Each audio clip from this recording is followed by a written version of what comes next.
Isang sundalo na taga-Libungan, North Cotabato patay ng pagbabarili ng kasamang sundalo dahil sa sobrang kalasingan. Patay ang isang sundalo na taga-Libungan, North Cotabato matapos pagbabarili ng kapwa sundalo sa loob ng kanilang kampo sa 3ID Camp General Macario Peralta, Barangay Jaina Norte, Jamindan, Capiz, bandang alas 11 ng gabi, February 9, 2026.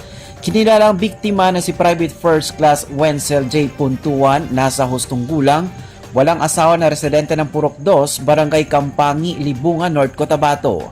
Batay sa inisyal na investigasyon, kasamang nakiinuman sa loob ng kanilang kampo ang biktima at ang suspect na kinilalang si PFC Rojario Managero, 31 years old, walang asawa na residente ng Dato Uli Sinsuat, Maguindanao del Norte.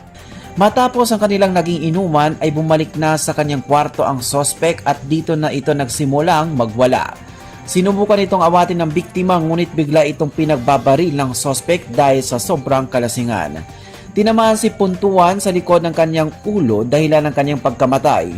Agad namang naaresto si Managero matapos ang pangyayari. Sa ngayon ay napapatuloy pa ang investigasyon ng mga otoridad hinggil sa pamamaril.